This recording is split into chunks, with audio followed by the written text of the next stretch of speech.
Moments ago, we spoke to Governor Palin on her campaign bus, and two of the governor's daughters, Willow and Piper, her son Trig, and the first dude, Todd Palin, came along for the ride. It's really nice to see your family, but I must admit that I have to start with the costume. You're a snow princess? Mm-hmm. Who came up with that idea? My aunt Marie got it at Target. What were you last year? I was a princess. So it's sort of like the princess idea. Yeah. Did you have fun? I bet there's fun out trick-or-treating tonight. Mm-hmm. What did you get? What's the best? I think Which are the best? The dots? Mm-hmm. Yeah. Yeah. When you get older, you eat those, you lose your fillings. Is there any rules, or you get to eat everything you want? Or is your mother sort of, What is limited? the rule, Pipe? I don't know. Have we forgotten the rule already? Yes. Trying to ration it, right? That's the key, is to ration it. I don't know. Well, happy Halloween. I guess this wasn't exactly what you anticipated, how you're going to spend your Halloween last year when you thought about it? Yeah, that's true. Didn't know that we'd be in Pennsylvania on Halloween. No. And even Trig, It's great to be here. Trig's his first Halloween. Yes. He was an elephant? Yeah. It was nice and cuddly warm out there for a while, then he got bored. You got a pass? You don't have a costume? She used to, but she didn't want to wear it. What'd she do? What was it? A flower. Who did all the decoration? Jeannie, one of the gals on the campaign. She's got the Piper carved the pumpkin, which she's so proud of.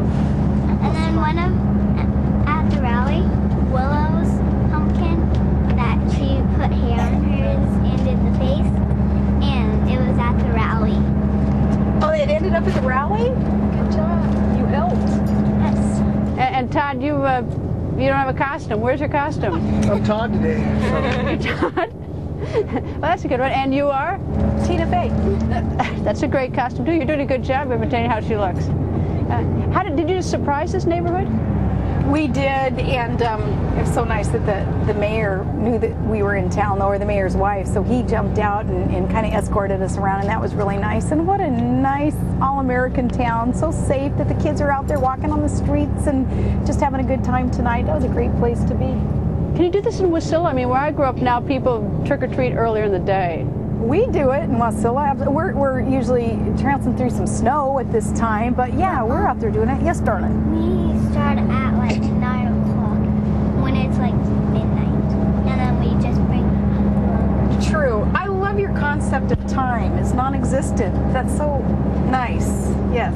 How's the campaign trail been? You seem to have stolen the show. I mean, every time I look up at, we're all watching you. I like the campaign. You like it? Any thought on what a vice president does? What's your thought? I don't know. No idea? What would a vice president do? Go to a lot of rallies. Oh, that would be nice. That's all a vice president did, but yes. You guys exhausted yet? No, we're energized. It's like running, where you get your, when you hit your stride and then you get that second wind towards the end. That's what I feel like. We are in that groove, and it feels great. Well, I guess, I wouldn't expect Todd you to get exhausted. I mean, I've seen what you do in February. So, I mean, I guess that this is actually might not be bad training for you. I'm used to this with our lifestyle, slope schedule, work days, nights, and then commercial fishing and iron dog, but she's the one that's out there in front and leading the charge along with the senator, so they both just still have a lot of energy. He has an amazing amount of energy. He's up before others and asleep after others, and he's the one motivating the team to keep going, let's go, we're getting there. Have fun, he's always saying, have fun.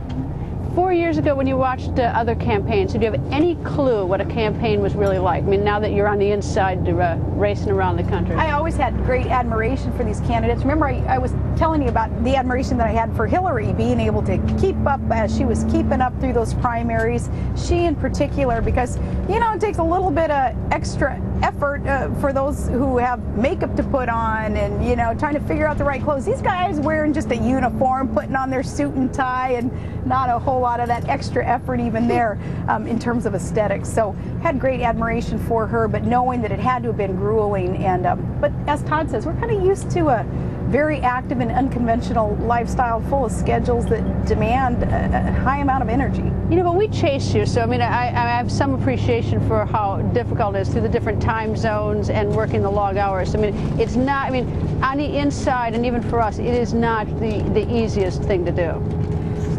It's not. I'm thankful that, again, and maybe this has something to do with growing up around sports also, knowing that, you know, you've got to endure. And again, coming from a world of being a runner, understanding that you have to count on that second wind, especially at a time like this with 100 hours left in the campaign. You got to count on that and let that get kicked in and take you to the finish line.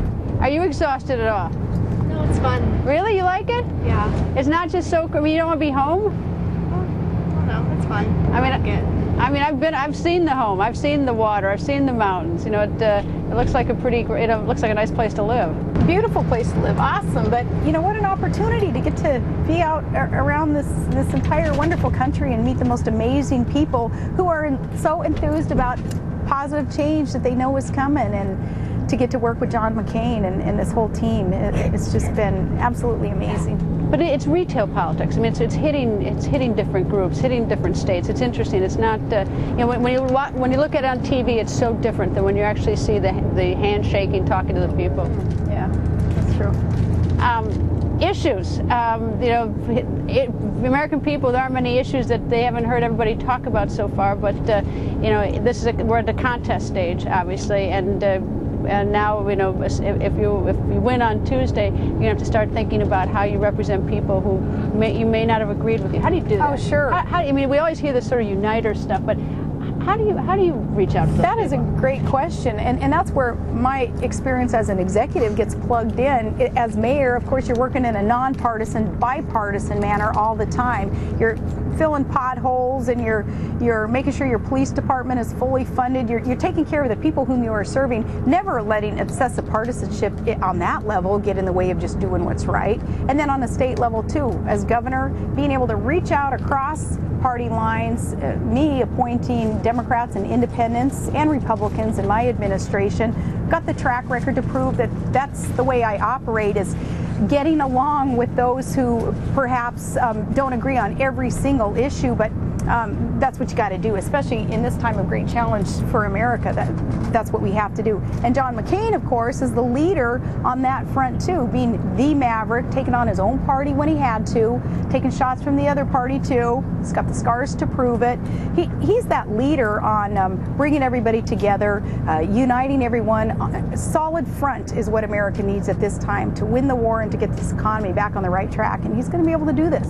But no matter who wins on Tuesdays, that 50% of the people are going to be really unhappy. I mean, no, you know, there's just 50%, and it's going to take a lot of mending. I mean, it's you know, for different issues that you know, 50% of the country agree with on you. And, you know, let's pick an issue like maybe global warming, that's something like that. Is that somehow now you're not just talking to people who agree with you. You've got to convince people that to work things out. How do you do that? You know, we hear about uniting, but how do you do that? Well, you start by not discrediting or invalidating someone because of a position that maybe they take that you are in disagreement with. You learn from them, and you're able to find middle ground on so many of these issues, like global warming, the causes of, but more importantly, what do we do about it to clean up our planet?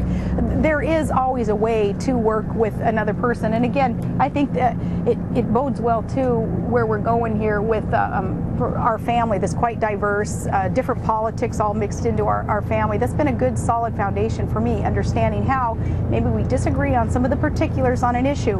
We don't have to be screaming at each other though. Let's find a way to work together and solve a problem. That's what we've done in our family and in my businesses and also in governance. It's sort of interesting that there are a couple of jobs in government that have no job description. One is First Lady. You know, each First Lady sort of defines it herself. Well, you're going to have to maybe define, you know, what the husband does with Vice President. But the Vice President also doesn't have sort of defined. We've seen Vice President Gore, he sort of made it more active, and Vice President Cheney he's assumed certain roles. What's your idea of what do you sort of envision the job as? Well, they've got to be exclusively, of course, concentrating on the administrative side of governance, and there again, that's where my executive experience will be put to good use. But John McCain and I have spoken a lot about the missions that we'll be on together and about where he would like to see me lead, and energy independence is first and foremost what I will be able to help in a supportive role, be able to help him get this nation firmly on that path towards energy independence. And it's paramount that we do this, otherwise we're going to be continually reliant on foreign sources of energy, circulating hundreds of billions of dollars a year into foreign countries instead of right here creating jobs here